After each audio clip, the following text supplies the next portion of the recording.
வணக்கம் சார். வணக்கம். ஜனநாயகன் படத்தினுடைய ஃபஸ்ட்டு ஒரு 5 நிமிஷம் கிளிப்பிங் தான் ரிலீஸ் ஆயிருந்துச்சு. இப்போ பார்த்தா ஹோல் படமே லீக் ஆகிருக்கிறதா தகவல் வருது சார். என்ன நடந்தது? பல படங்களுடைய 2 நிமிஷம் 4 நிமிஷம் 3 நிமிஷம் இந்த மாதிரி கிளிப்பிங்ஸ்லாம் படம் ரிலீஸ் ஆகிறதுக்கு முன்னாடியே வெளியில் வந்திருக்கு. நம்ம விஜய் படமே எடுத்துக்கிட்டிங்கன்னு வச்சுக்கோங்களேன், வாரிசுலேருந்து மாஸ்டரு, சர்க்காரு, துப்பாக்கி, பல படங்களுடைய கிளிப்பிங்ஸ் வெளியில் வந்திருக்கு. ரஜினி படத்தினுடைய லிங்காலேருந்து 2.0லேருந்து சிலது வந்திருக்கு. கமல் படத்துக்கு வந்திருக்கு, அஜித் படத்துக்கு வந்திருக்கு. பிரபலமான நடிகர்கள் நடிக்கிற படம் ரிலீஸ்க்கு முன்னாடியே பார்த்திங்கன்னா சின்ன சின்ன கிளிப்பிங்ஸ் வெளியில் வந்திருக்கு. பல நேரங்களில் சோஷியல் மீடியாவில் லீக் ஆகிருக்கு. இதெல்லாம் நடந்திருக்கு இதுக்கு முன்னாடி. இப்போ பார்த்திங்கன்னா நேத்திக்கு சாயந்தரத்துலேருந்து ஜனநாயகனுடைய 2 நிமிஷம் வீடியோ, 4 நிமிஷம் வீடியோ அந்த மாதிரி சில கிளிப்பிங்ஸ்லாம் லீக் ஆக ஆரம்பிச்சு. இந்த தளபதி கச்சேரி சாங் அது முழுசாகவே பார்த்திங்கன்னா ஹெச்டி பிரிண்ட்டே வெளியில் வந்திருக்கு. ஸோ இது எப்படி வெளியில் வந்துட்டுருக்கு, என்ன நடந்துட்டுருக்கு அப்படின்னு பார்த்தா, இன்றைக்கி காலையில் பார்த்திங்கன்னா ஜனநாயகத்தினுடைய முழு படமே, அதாவது ஹெச்டி பிரிண்ட்டே லீக் ஆகிருக்கு. சோஷியல் மீடியாவில் இன்றைக்கி இன்ஸ்டாகிராமு, ட்விட்டரு, ஃபேஸ்புக்கு, எக்ஸ் தளங்கள், அது இல்லாமல் பார்த்திங்கன்னா டெலகிராமு, வாட்ஸ்அப், எல்லா பக்கமும் பார்த்திங்கன்னா பயங்கரமாக அந்த டோட்டல் கண்டென்ட், படத்தினுடைய முழு கண்டென்ட் ஸ்ப்ரெட் ஆகிட்டுருக்கு. ஒரு தயாரிப்பாளராக சினிமா துறையில் ஏகப்பட்ட சவால்கள் இருக்குது. இன்றைக்கி ஒரு படம் எடுக்கிறதுங்கிறதே அவ்வளோ கஷ்டமாக இருக்குது. அதில் முதலீடு அப்படின்ற போது கிட்டத்தட்ட 350-400 கோடி ரூபா போட வேண்டியிருக்கு பெரிய படங்களுக்கு. பெரிய படம்னும் போது கிட்டத்தட்ட ஒரு 400 பேருக்கு மேலே சேர்ந்து ஒருங்கிணைந்து வேலை பார்த்தா தான் அந்த ப்ராஜெக்டை கொண்டு வர முடியும்.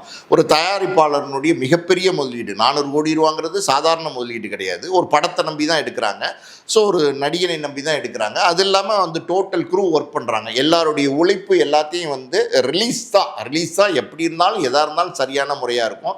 அது அவங்க ஓடிடியில் கூட ரிலீஸ் பண்ணலாம், இல்லை தியேட்டரிக்கல் ரிலீஸ் பண்ணலாம். இந்த படத்தை பொறுத்த வரைக்கும் பார்த்திங்கன்னா ஜனநாயகன் ஒரு பிரச்சார படமாக தான் எடுத்திருக்கிறாங்க. உண்மையாக சொல்லப்போனால் சில காட்சிகள், லீக்கான காட்சிகள்லாம் நான் பார்க்க நேரிட்டது. அதில் என்ன அப்படின்னா, விஜய் இன்ட்ரடக்ஷன் ஷாட்டில் கையை காட்டுறாங்க, அதில் டிவிக்கேன்னு எழுதியிருக்கு.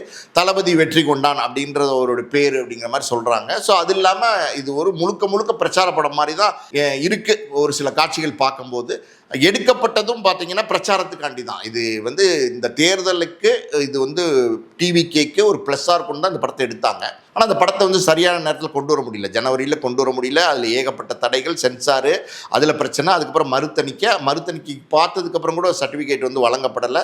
அது இன்றைக்கி தேர்தல் ஆணையத்துக்கிட்ட அனுப்பிச்சிருக்கிறாங்க. ஸோ இப்படி தொடர்ந்து சில சிக்கல்கள் இருக்குது படத்தை கொண்டு வரதில்லை. ஸோ அப்படி இருக்கிற சூழ்நிலையில் இன்றைக்கி முழு கண்டென்ட் வெளியில் வந்திருக்கு அப்படின்றது ஒரு வருத்தமான விஷயம். எனக்கு தெரிஞ்ச மே 7 இல்லை ஏப்ரல் 30 படத்தை ரிலீஸ் பண்ணுறதுக்கு திட்டமிட்டு இருந்தாங்க தேர்தலுக்கு அப்புறம். அதுக்குள்ளே முழு கண்டென்ட்டு ஹெச்டி குவாலிட்டியோட வந்திருக்கு அப்படின்னா ரொம்ப வருத்தமான விஷயம். ஒரு தயாரிப்பாளராக, சினிமா துறையை சார்ந்தவனாக இதை நான் வன்மையாக கண்டிக்கிறேன். இது மிகப்பெரிய உழைப்பு சேதாரம். அது ஒரு தயாரிப்பாளருடைய வலி, வேதனை, இது இல்லாமல் மொத்த படக்குழு, ஒரு வினோத், ஒரு இயக்குனர், அது கஷ்டப்பட்டு அந்த படைப்பை உருவாக்கியிருப்பார். எத்தனையோ பேரோட எஃபர்ட், டான்ஸ் கோரியோகிராஃபர்லேருந்து, ஃபைட் கோரியோகிராஃபர்லேருந்து, எடிட்டர்லேருந்து, சினிமா கோரியோகிராஃபர்லேருந்து, ஒரு லைட்மேன் வரைக்கும், ஒரு ப்ரொடக்ஷன் பாய் வரைக்கும் ஒரு படத்துக்கு ஒத்துழைப்பு கொடுத்தாதான் அது முழு வடிவாக நம்ம கொண்டு வர முடியும். அப்படி இத்தனை பேருடைய உழைப்பையும் சுரண்டியிருக்காங்க, திருடியிருக்காங்க அப்படின்னு தான் நம்ம சொல்லணும். அது ரொம்ப வருத்தத்துக்குரிய விஷயம். திடீர்னு இப்படி வெளியில் வந்திருக்கு. ஸோ இதில் எப்படின்னா, தமிழ்நாடு விநியோக உரிமை ஆல்ரெடி விற்றுருக்காங்க, டிஜிட்டல் விற்றுருக்காங்க, ஓடிடி விற்றுருக்காங்க, சேட்டலைட் விற்றுருக்காங்க, வெளிநாட்டு உரிமை விற்றுருக்காங்க, ஆடியோ உரிமை விற்றுருக்காங்க. கிட்டத்தட்ட ஒரு தொழில் சினிமா. அதில் லாபம் அப்படின்னு நினச்சி தான் யாராக இருந்தாலும் படம் எடுக்க வருவாங்க. அந்த வகையில் இது ஒரு விஜய் படம் போது பெரிய லாபத்தை கொடுக்கணும் தான் அந்த தயாரிப்பாளர், அவர் கர்நாடகாவிலேருந்து படம் எடுத்திருக்கிறாரு. இது ரொம்ப வருத்தமான விஷயம். ஆனால் முழு படமே ஒரு இதில் வருது அப்படின்னா அது ரொம்ப கண்டிக்க வேண்டிய விஷயம்தான். இது எங்கேருந்து லீக் ஆகிருக்குன்னு நினைக்கிறீங்க சார்? ஏன்னா இன்னும் படம் சென்சார் பார்த்துருக்காங்க, இப்போ எலெக்ஷன் கமிஷன் போயிருக்கு. அதுக்கு முன்னாடி எடிட்டிங் ரூமில் கூட ஒரு சிலர் தான் அந்த படத்தை ஃபுல்லாக பார்க்க முடியும். அப்படி இருக்கும்போது இந்த முழு படமே ரிலீஸ் ஆகிருக்கு அப்படின்னா ஒருவேளை ப்ரொடக்ஷன் சைட்லேருந்து யாராச்சும் வெளியிட்டிருக்க வாய்ப்பு இருக்கா சார்? அதாவது இது நீங்கள் இப்போ இது தேர்தல் நேரமாக இருக்கிறதுனால, இது பிரச்சாரத்துக்கு எடுக்கப்பட்ட படமாக இருக்கிறதுனால சில சந்தேகங்களும் நமக்கு வருது. அது மேலும் தான் செய்து அந்த சந்தேகங்கள். அது என்ன அப்படின்னா, இப்போ இந்த படம் அவங்க தேர்தல் பிரச்சாரத்துக்கு எடுத்தாங்க.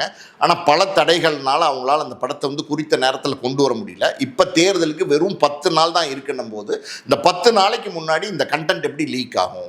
ஒரு 400 கோடி ரூபா போட்டு ஒரு படம் எடுத்த ஒரு தயாரிப்பாளர்கிட்ட தான் அந்த கண்டென்ட் இருக்கும். யாராக இருந்தாலும் சரி, அந்த உரிமையாளர்கிட்ட தான் அந்த கண்டென்ட் இருக்கும். அந்த உரிமையாளர் இவ்வளோ பெரிய ப்ராஜெக்ட், ஒரு மாசான ப்ராஜெக்ட்னும் போது அந்த கண்டென்ட்டு அதில் கோடிகளில் 1 கோடி 2 கோடி இல்லை 400 கோடி பணம் போட்டிருக்காங்கன்னும் போது அதை பாதுகாப்பாக வைக்கத்தான் யாராக இருந்தாலும் நினைப்பாங்க. நிச்சயமாக அவங்களுடைய பெட்டகத்தில் வச்சு நிச்சயமாக 100% பாதுகாப்பு அது கொடுப்பாங்க. இதுதான் உண்மை. அப்படி இருக்கும்போது அந்த கண்டென்ட் எப்படி லீக் ஆச்சு? அதாவது நீங்கள் சொன்ன மாதிரி பார்த்தீங்கன்னா ஒரு சிஸ்டத்துலேருந்து ஒரு 3 நிமிஷம் வந்துருச்சு, ஏதோ ஒரு 2 நிமிஷம் கிளிப்பிங்ஸ் வந்துருச்சு, அங்கேயும் இங்கேயும் உதிரியா 1-2 வந்துருச்சு அப்படின்னா எங்கேயுமே நீங்கள் எப்படின்னா பல பேர் வேலை செய்கிறாங்க. இதுக்குள்ள ஒரு படம் ஆரம்பித்து முடிகிறதுக்குள்ள ஃபுல் ப்ராடக்ட் முடிகிறதுக்குள்ள பல பேர் இதுக்குள்ளே வேலை செய்கிறாங்க. அதில் 1-2 வெசமிகள் இருக்கிறதுக்கு வாய்ப்பு இருக்குது. ஸோ இது ஒரு பெரிய படம், விஜய் படம் அப்படின்னும் போது அவங்க வந்து சில கிளிப்பிங்ஸை எடுத்து வச்சுருக்கலாம், தெரியாமல் மறைச்சி எடுத்து வச்சுருக்கலாம். இன்றைக்கி நிறையா இன்றைக்கி செல்ஃபோன் வந்ததுக்கப்புறம் பார்த்திங்கன்னா எதுவுமே நம்ம ரகசியமாக காக்க முடியல, அந்தளவுக்கு எல்லா விஷயங்களும் வெளியில் வருதுன்னும் போது இது நடந்திருக்கலாம். ஆனால் அது எப்படி நடந்திருக்கலாம்? நான் சொன்ன மாதிரி பார்த்திங்கன்னா கிளிப்பிங்ஸ் 1-2 3 செகண்ட் 3 நிமிஷம் 4 நிமிஷம்னா பரவாயில்ல. முழு ஹெச்டி பிரிண்ட்டே எப்படி வெளியில் வருது? இன்றைக்கி ஒரு தேட்டரில் இப்போ ஒரு படம் பார்க்குறாங்க, ஒரு ஸ்பெஷல் ஷோ பார்க்குறாங்க, ஒரு செலிப்ரிட்டி ஷோ பார்க்குறாங்க அப்படின்னா அதுக்கு அந்த தயாரிப்பாளர், அந்த தயாரிப்பு நிறுவனத்திட்டிருந்து யார் ஆத்தரைஸ்டு பர்சனோ அவங்க கையெழுத்து போட்டு அந்த கேடிஎம்மை ரிலீஸ் பண்ண சொல்லி கியூபுக்கு ஒரு லெட்டர் கொடுத்தா மட்டும்தான் அந்த கேடிஎம்மை ரிலீஸ் பண்ணுவாங்க. இல்லைன்னா அந்த கேடிஎம்மை ரிலீஸே பண்ண மாட்டாங்க, பண்ணுறதுக்கு வாய்ப்பே இல்லை. அப்படி வந்து இன்றைக்கி வந்து ரொம்ப டைட்டன், அதாவது ஒரு கண்டென்ட் வெளியில் போகிறதுக்கு வாய்ப்பே இல்லை. அப்படி இருக்கிற சூழ்நிலையில் இந்த கண்டென்ட் எப்படி வெளியில் வந்துச்சு அப்படின்னா இது 1008 கேள்விகளை வந்து கிளை கேள்விகளை வந்து அங்கேயும் இங்கேயும் வந்து கொண்டு போகும்போது அதில் ஒன்று இது வந்து சம்மந்தப்பட்டவங்களே இதை ரிலீஸ் பண்ணியிருக்காங்களா, பிரச்சார படம் நம்ம பிரச்சாரத்துக்காண்டி தான் எடுத்தோம், இது தேர்தலுக்கு முன்னாடி வந்தால் தான் இது வந்து நமக்கு டிவிகேக்கு ஓட்டாக மாறும் அப்படிங்கிற ஒரு எண்ணங்களில் இது பரவாயில்ல அப்படின்னு நினச்சி சம்மந்தப்பட்டவங்களே பேசி முடிவெடுத்து இதை லீக் பண்ணாங்களா? லீக்குங்கிற போது லீக் அப்படின்றது தான் இது உன்னுடைய கரெக்டான வார்த்தை. எப்படின்னா இன்றைக்கி நீங்கள் இந்த சோஷியல் மீடியா இருக்குது பார்த்தீங்களா, Insta, Facebook, Twitter, Telegram, WhatsApp, இதுக்கெல்லாம் உங்களுக்கு சென்சாரே கிடையாது. இதில் நீங்கள் ரிலீஸ் பண்ணுறதுக்கு ரெஸ்ட்ரிக்ஷனே கிடையாது. நீங்கள் இன்றைக்கி தேட்டரில் ஸ்க்ரீன் பண்ணணுன்னு தான் உங்களுக்கு சென்சார் சர்டிஃபிகேட் தேவைப்படுது. ஓடிடியில் நீங்கள் வெளியிடணுன்னா கூட உங்களுக்கு சென்சார் சர்டிஃபிகேட் தேவையில்லை. அப்படி இருக்கும்போது இப்படி ஒரு விஷயத்தை வந்து பிரச்சார படம் எடுத்தோம், ரிலீஸ் பண்ண முடியல, கரெக்டாக 10 நாளைக்கு முன்னாடி இதை ரிலீஸ் பண்ணோம்னா எப்படியா லீக் பண்ணோம்னா இது வந்து பிரச்சாரத்துக்கு, அதாவது இது தேர்தலுக்கு அது டிவிகேக்கு பலமாக இருக்கும்னு நினச்சி பண்ணாங்களா அப்படின்னு நமக்கு தெரில. இதெல்லாம் எப்படின்னா இதெல்லாம் 100% நம்மளுடைய சந்தேகங்கள். ஏன்னா இது ஒரு கண்டென்ட்டு, பாதுகாப்பாக இருக்க வேண்டிய கண்டென்ட், ஒரு தயாரிப்பாளருடைய பெட்டகத்தில் இருக்க வேண்டிய கண்டென்ட், அது அதை மீறி வந்து ஹெச்டி குவாலிட்டியோட ஏதோ ஒரு ஏனாதான குவாலிட்டியோட வந்துருந்துச்சுன்னா நம்ம ஒன்றும் குற்றம் சொல்ல முடியாது. ஹெச்டி குவாலிட்டியோட எப்படி வரும் அப்படின்ற கேள்விகள் வரும். அதாவது இது சந்தேகங்கள், ஊடகவியாளர்களுக்கு, பொதுமக்களுக்கு எல்லாருக்கும் ஏற்படுற சந்தேகங்கள் தான். அதுவும் எனக்கும் இருக்குது. அந்த மாதிரி வந்து இது என்ன நடந்ததுங்கிறத நம்ம இப்போ ஊர்ஜிதப்படுத்த முடியல. ஆனால் இது யார் விஷம்பிகள் செஞ்சுருந்தாங்க அப்படின்னா ரொம்ப தப்பு. இன்றைக்கி ஒரு படம் ரிலீஸ் ஆனோன்னு அன்னைக்கே ஒரு ஷோ ஓடிக்கிட்டு இருக்கும் போதே பார்த்தீங்கன்னா இன்றைக்கி வந்து கண்டென்ட் வெளியில் வந்துடுது. ஏன்னா வெளிநாட்டில் ஒரு ஷோ ஓடனோடனே கண்டென்ட் வந்து இன்றைக்கி சோஷியல் மீடியாவில் அப்படியே ஹெச்டி பிரிண்ட்டே வெளியில் வந்துடுது. இதை வந்து நம்ம தவிர்க்கவே முடியல. பல வருடங்களாக இதோடு நம்ம போராடிக்கிட்டு இருக்கோம். திரைத்துறையினர் பல போராட்டங்கள் பண்ணி பார்த்துட்டாங்க, என்னென்னமோ பண்ணி பார்த்துட்டாங்க. ஆனால் இதுக்கு ஒரு முற்றுப்புள்ளி வைக்க முடியல. ஏன்னா இது எங்கேருந்து வருது அப்படிங்கிறத நம்மளால் கண்டுபிடிக்க முடியாது. நீங்கள் வந்து ஒரு அஜர்பைஜான்லேருந்து ரிலீஸ் பண்ணுறானா, இல்லை வந்து ஒரு ஆப்பிரிக்கா நாட்டிலேருந்து ரிலீஸ் பண்ணுறானா, இல்லை ஆஸ்திரேலியாவிலேருந்து ரிலீஸ் பண்ணுறானா நம்மளால் கண்டுபிடிக்க முடியல. அப்படி எங்கேயோ ஒரு நாட்டில் ஒரு மூலையிலிருந்து ஒருத்தன் வந்து இந்த விஷமி இந்த கண்டென்ட்டை ரிலீஸ் பண்ணுறான் அப்படின்னா அவன் மேலே எப்படி நீங்கள் இந்தியாவில் இருந்துட்டு சட்ட நடவடிக்கை எடுப்பீங்க? அதெல்லாம் நிறைய சட்டப்படி வந்து நடவடிக்கை எடுக்கிறது நிறைய கஷ்டங்கள் இருக்கிறதுனால இது தொடர்ந்து பண்ணிட்டு தான் இருக்காங்க. ஸோ இது வந்து பார்த்தீங்கன்னா நிச்சயமாக வந்து கண்டிக்க வேண்டிய விஷயம். யாராக இருந்தாலும் வந்து லீக் பண்ணியிருந்தாங்க ஒரு படத்தினுடைய கண்டென்ட்னா அது 100% மிகப்பெரிய மனவலியை ஏற்படுத்தியிருக்கும் அந்த தயாரிப்பு நிறுவனத்திற்கு, எல்லாருக்குமே. விஜயனுடைய ரசிகர்களே பார்த்தீங்கன்னா பெருசாக வந்து மனவேதனைப்பட்டிருப்பாங்க. ஏன்னா இந்த மாதிரி ஒரு படம் பார்த்தீங்கன்னா ஒரு ஜோஷோட, ஒரு மாஸோட வந்து தியேட்டரில் பார்க்க வேண்டிய படம். இப்போ ஒரு பெரிய ஸ்டார் படம், அவருடைய பாட்டு, ஒரு உதாரணத்துக்கு கச்சேரி தளபதி கச்சேரியெல்லாம் பார்த்தீங்கன்னா அந்த ஒரு பாட்டை பார்த்தாலே அவர் அவ்வளோ எஃபர்ட் எடுத்திருக்கிறார். அவருடைய டான்ஸ் ஆகட்டும், கூட இருக்கிறவங்களுடைய டான்ஸ் ஆகட்டும், அதை பிக்சரைஸ் பண்ண விதமாகட்டும், அந்த செட் ஆகட்டும், சினிமோட்டோகிராஃபி ஆகட்டும், எல்லாமே பார்த்தீங்கன்னா பயங்கர எக்ஸ்ட்ராடினரியாக இருக்குது. அந்த ஹை குவாலிட்டி, ஹை ஒரு ஒரு படம் அப்படின்னா ஒரு பெரிய படம் இந்த அளவுக்கு மாஸாக அப்புறம் இந்த பாட்டை நீங்கள் தேட்டரில் பார்த்தா எப்படி இருக்கும்? எந்திரிச்சு ஆடுவாங்க எல்லாரும், விசில் அடித்து கிளாப் பண்ணி என்ஜாய் பண்ணி தேட்டர் மூமெண்ட்டு, தேட்டர் எக்ஸ்பீரியன்ஸ் தான் அந்த பாட்டெல்லாம். அதை வந்து இன்றைக்கி சின்னத்திரையில் யூடியூப்பில் அதில் இதில் பார்க்கும்போது உண்மையாலுமே வேதனையாக தான் இருக்குது. பட் இது எப்படி வெளி வந்தது அப்படிங்கிறது பல கேள்விகள் இருக்குது. ஒருவேளை இவங்களே வந்து விட்டுட்டாங்களா, தேர்தல் பிரச்சாரமாக இருந்துட்டு போட்டோம், என்ன ஆனாலும் பார்த்துக்கலாம்னு நினச்சாங்களா, இல்லை வந்து விஷமிகள் தான் வெளியிட்டாங்களா அப்படிங்கிறத எதுவுமே நம்ம இப்போ ஊர்ஜிதப்படுத்த முடியாத சூழ்நிலையில் இருக்கோம். இது அத்தனையுமே நம்மளுடைய சந்தேகங்கள் தான். பட் இந்த சூழ்நிலையில் பார்த்தீங்கன்னா இன்னைக்கு கேவிஎம் நிறுவனம் சார்பாக வந்து அவங்களுடைய வழக்கறிஞர் வந்து ஒரு நோட்டீஸ் ஒன்று இஷ்யூ பண்ணியிருக்கார், சோஷியல் நோட்டீஸ். அதில் என்ன சொல்லியிருக்காருன்னா, இந்த மாதிரி கிளிப்பிங்ஸ்லேருந்து வீடியோலேருந்து படங்கள் எல்லாமே வந்து பார்த்தீங்கன்னா லீக் ஆகிருக்கு. அது வந்து இன்றைக்கி வந்து சோஷியல் மீடியாவில் பல வலைதளங்களில், அதாவது நான் சொன்ன மாதிரி இன்ஸ்டா, ட்விட்டர் எல்லாத்துலேயும் வந்து பரப்பப்படுகிறது, காப்பி பண்ணப்பட்டு, அதாவது அந்த கண்டென்ட்டை வந்து காப்பி பண்ணுறாங்க. இன்றைக்கி ஒன்றுமே இல்லை தம்பி, இப்போ ஒரு கண்டென்ட்டு ஒரு இதில் ஒரு இன்ஸ்டா, டெலகிராம் இதிலே வந்துருச்சு வச்சுங்களேன், அதை வந்து இமீடியட்டாக என்ன பண்ணுறாங்கன்னா டவுன்லோட் பண்ணிக்கிறாங்க. நீங்கள் டவுன்லோட் பண்ண கண்டென்ட்டு அதை நீங்கள் எரேஸ் பண்ண முடியாது, அது உங்கள் கைக்குள்ளே வந்துடுது, உங்கள் கண்ட்ரோலுக்குள்ளே வந்துடுது, அதை நீங்கள் ஸ்ப்ரெட் பண்ணுறீங்க. இப்படி வந்து நிறைய நடக்குது. இப்போ நீங்கள் சோஷியல் மீடியா வந்து பார்த்திங்கன்னா இது ஒரு கூர்மையான ஆயுதம், ஆனால் அதை எப்படி பயன்படுத்துகிறோங்கிறது ரொம்ப ரொம்ப முக்கியம். அது இப்போ தவறாக தான் பல விஷயங்களில் வந்து பயனாயிட்டிருக்கு இன்றைக்கி சோஷியல் மீடியா. அப்படி இருக்கும்போது இதை கண்டித்து வந்து இது அவங்க மேலே சட்ட நடவடிக்கை எடுக்கப்படும்னு சொல்லியிருக்காங்க.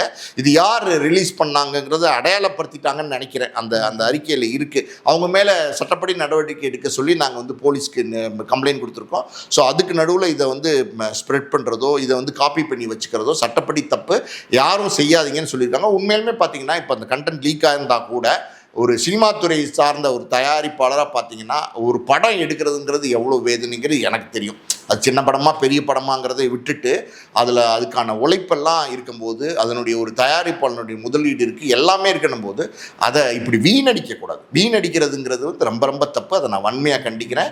இது தொடர்ந்து நடந்துகிட்ருக்கு. இதை எதிர்த்து எவ்வளோ போராட்டங்கள் பண்ணால் கூட இதை தடுத்து நிறுத்த முடியலைங்கிறது தான் நிதர்சனமான உண்மை. இப்போ ஜனநாயகன் கண்டென்ட்டு ஃபுல் படமே ஹெச்டி குவாலிட்டியில் வந்திருக்கு அப்படின்னா அதை தடுத்து நிறுத்த முடியாத ஒரு அவல நிலையில் நம்ம இருந்துகிட்டு இருக்கோங்கிறது தான் நிதர்சனமான உண்மை. சார், ஃபேன்ஸுக்கு இது வந்து எமோஷ்னலி அவங்களுக்கு வந்து ரொம்ப ஹார்ட் பிரேக்காக இருக்குன்ற மாதிரி நீங்கள் சொன்னீங்க. இது விஜய் சாரோட ஒன் ஆஃப் த படம் அப்படின்னா கூட ஓகே, கடந்து போயிடுவாங்க. பட் அவருடைய கடைசி படம், அவங்க ரொம்ப நாளாக வெயிட் பண்ணிட்டு இருந்த ஒரு படம், அந்த படத்தினுடைய ஒரு லீக் பிரிண்ட் வந்திருக்கு அப்படின்னும் போது அவங்க என்ன மாதிரி ஒரு மைண்ட் செட்டில் இருப்பாங்க சார்? தம்பி, உலகம் சுற்றும் வாலிபன் எம்ஜிஆர் அரசியலுக்கு வந்ததுக்கப்புறம் அந்த படம்லாம் பார்த்தீங்கன்னா போஸ்ட் கூட ஒட்ட விட மாட்டேன்னாங்க. அந்த படம் அப்போல்லாம் பிரிண்ட்டை வந்து தேட்டருக்கு வந்து போய் சேர விடாமலாம் பண்ணாங்க. ஏகப்பட்ட தடைகள்லாம் இருந்துச்சு. அதாவது மாட்டு வண்டியில் மறைச்சி பிரிண்ட் எடுத்துகிட்டு போனாங்க, வக்கியோல்லாம் போட்டு மறைச்சி பிரிண்ட் எடுத்துகிட்டு போய் தேட்டர்களில் வந்து தெரியாமல் கொண்டு போய் ரிலீஸ் பண்ணாங்க அப்படின்லாம் சொல்லியிருக்காங்க. அப்படி மீறி ஒட்டப்பட்ட போஸ்ட்டுக்கு மேலே தார் அடித்தது, கறி பூசினது, இதெல்லாமே நடந்திருக்கு. அது மாதிரி மதுரை மீட்ட சுந்தரபாண்டியன் படம், இவர் மதுரை மீட்ட சுந்தரபாண்டியன் போது, ஸோ அது ஒரு அரசியல் கனெக்ட், மதுரை மீட்டார் அவர் சுந்தரபாண்டியன் அப்படிங்கிற மாதிரி வந்து பார்த்தீங்கன்னா கனெக்ட் பண்ணிலாம் பார்த்தீங்கன்னா அந்த படங்களுக்கும் ஏகப்பட்ட தடைகள்லாம் இருந்துச்சு. அதெல்லாம் இருக்கத்தான் செய்யும்.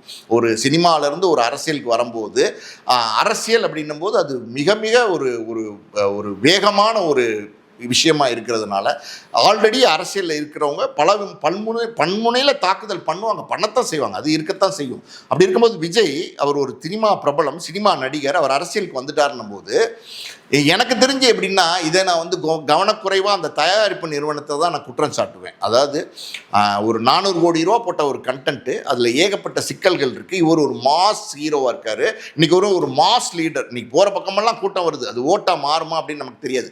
விஜயோடைய அரசியலில் நமக்கு 1008 விமர்சனங்கள் இருக்குது, அது தனிப்பட்ட விஷயம். ஆனால் இந்த படம் லீக் ஆகிருக்கணும் போது இந்த கண்டென்ட்டை அதை பாதுகாப்பாக வச்சுக்க வேண்டியது யார்? அரண் பண்ணி வச்சுக்க வேண்டியது யார்? நம்ம வீட்டை எதுக்கு பூட்டிட்டு தூங்குறோம்? வீட்டை பூட்டாமல் தூங்கலாம்ல, கதவை திறந்து போட்டு தூங்கலாம்ல, ஏன் வீட்டை பூட்டிட்டு தூங்குறோம்? அதுக்கு மேலே உடைச்சி உள்ள வரான் திருடுறாங்களெல்லாம் அப்புறம். ஆனால் முடிஞ்ச வரை பாதுகாப்பாக வச்சுருந்துருக்கணும். 400 கோடி ரூபா முதலீடு, 400 பேருடைய உழைப்பு எல்லாம் அதுக்குள்ளே இருக்கணும் போது அதை பாதுகாப்பாக வச்சுக்க தவறிட்டாங்களோ? அரசியல் எதிரிகள் நிறைய பேர் இருப்பாங்க. அது எந்த பக்கத்துலேருந்து எப்படி வந்து தாக்குதல் பண்ணுவாங்க நம்ம யாராலையுமே வந்து சொல்ல முடியாது. அப்படின்னும் போது அதை பாதுகாப்பாக வச்சுக்க வேண்டியது யார்? அந்த தயாரிப்பு நிறுவனம். அப்படி பாதுகாப்பாக வச்சுக்க தவறிட்டாங்களோ அப்படிங்கிற சந்தேகங்களும் வரத்தான் செய்யுது. அது நான் அந்த தயாரிப்பு நிறுவனத்தை தான் குற்றம் சாட்டுவேன். பல படிவங்களில் வருது. அது குவாலிட்டி இல்லாத பிரிண்ட்டாக இருந்தால் கூட நம்ம ஒன்றும் சொல்ல முடியாது. ஹெச்டி பிரிண்ட்டே வந்திருக்கணும் போது, அது ஃபுல் கண்டென்ட்டே வெளியில் வந்திருக்கணும் போது, ஒரிஜினல் கண்டென்ட்டே வெளியில் வந்திருக்குங்கிற மாதிரி தான் தெரியுது அதெல்லாம் பார்த்தா. ஸோ அதை பாதுகாக்கலை அப்படிங்கிறது வருத்தமான விஷயம்தான். சார் அதே மாதிரி இப்போ விஜய் சார் பிடிக்காத மற்ற நடிகர்களுடைய ரசிகர்கள் வந்து இது வேணுன்ட்டே சோஷியல் மீடியாவில் வந்து இந்த கிளிப்பிங்ஸை எடுத்து போட்டு அவங்க வந்து பண்ணுற விஷயங்கள்லாம் பார்க்க முடியுது. என்னதான் ஒரு மேலே ஹேட் இருந்தாலும் ஒரு படத்தை இப்படி முறைகேடாக நம்ம பண்ணுறது அப்படின்றது வந்து எந்த வகையில் நியாயம் சார்? அதாவது எனக்கு தெரிஞ்ச சினிமா துறையை சார்ந்த நடிகர்கள் அவங்கெல்லாம் இப்படி பண்ணுறதுக்கான வாய்ப்பு இல்லை. அவங்களும் சினிமாவில் தான் இருக்காங்க, சினிமா தான் அவங்களுக்கும் சோறு போடுது. அப்படி இருக்கும்போது அது வந்து தவறுங்கிறத அவங்களும் உணர்வாங்க. நாளைக்கு ஏதாவது தன்வினை தன்னை சுடுங்கிற மாதிரி தனக்கே பின்னாடி வரும் அப்படிங்கிறத தெரிஞ்சு தான் இருப்பாங்க. ஸோ அப்படியெல்லாம் யாரும் செய்வாங்களா அப்படின்னு நம்ம சொல்ல முடியாது. ஆனால் அதே நேரத்தில் இன்னொரு விஷயம் என்னென்னா, யாரும் யாரையும் அழிச்சிட முடியாது. இப்போ உங்களை நான் நினச்சா அழிக்க முடியாது, என்னையே நீங்கள் நினச்சா அழிக்க முடியாது. இயற்கைன்னு ஒன்று இருக்குது, அதை மீறி எல்லாம் இயற்கைங்கிறது அதை விட பலம் வாய்ந்தது, சக்தி வாய்ந்தது. அதனால் இதெல்லாம் எப்படின்னா, உங்களை நான் அழிக்கணும்னு நினச்சேன்னா நான் தான் அழிஞ்சு போவேன். ஸோ அதுதான் உலக நீதி. அதனால் வந்து அப்படியெல்லாம் இருக்கிறதுக்கு வாய்ப்பு இல்லை. என்ன நடந்திருக்குங்கிறது வந்து தெரியலை, உண்மையாலுமே இப்போதைக்கு தெரியலை. போலீஸில் கம்ப்ளைண்ட் கொடுத்துருக்கதா சொல்கிறாங்க. ஸோ இது முதல் கட்ட விசாரணை நடந்துகிட்டு இருக்கு, எப்படி இந்த கண்டென்ட் லீக் ஆச்சுன்னு. பட் பல கேள்விகள் இதுக்குள்ளே இருக்குது, பல சந்தேகங்கள் இதுக்குள்ளே இருக்குது. எப்படி வந்துச்சு, இது வந்து பிரச்சார படமாக எடுக்கப்பட்டதுனால இது வந்து இந்த நேரத்தில் பிரச்சார படம் வெளியில் விட்டுருவோம், வெளியில் வர முடியல, இது ரிலீஸ் ஆனதுக்கப்புறம் வந்துச்சுன்னு வச்சுங்க தம்பி, எடுத்ததனுடைய நோக்கம் இல்லாமல் போயிடும்ல. எடுத்ததனுடைய நோக்கம் என்ன, இந்த படம் தேர்தலுக்கு முன்னாடி வந்தால் இது வந்து ப்ளஸ்ஸாக இருக்கும் நம்மளுடைய டிவிகேனுடைய எலெக்ஷனுக்குன்னு தானே எடுத்தாங்க. அந்த நோக்கமே நிறைவேறாத போது அது நிறைவேறட்டும்னு நினச்சாங்களா அப்படின்னு நமக்கு தெரியல. இருந்தாலும் இன்னொரு விஷயத்தையும் நம்ம யோசிச்சு பார்க்கும்போது, அப்படி வெளியிடுறதா இருந்தால் இது வந்து ஓடிடியில் வெளியிட்டிருக்கலாம். ஓடிடியில் வெளியிட்டால் ஒரே கிளிக்கில் வேர்ல்டு வைடு வந்து படம் வெளியாக போகுது, குவாலிட்டியோட வெளியாக போகுது. அதை கூட செய்யாமல் வந்து பண்ணியிருக்காங்களா, அது தயாரிப்பு நிறுவனம் பண்ணியிருக்காங்களா, யார் பண்ணாங்கன்னு நமக்கு தெரியல. பலவிதமான சந்தேகங்கள் இதுக்குள்ளே இருக்குது. அடுத்தடுத்த நிகழ்வுகளை தொடர்ந்து பேசலாம் சார். தகவலுக்கு ரொம்ப நன்றி சார். நன்றி.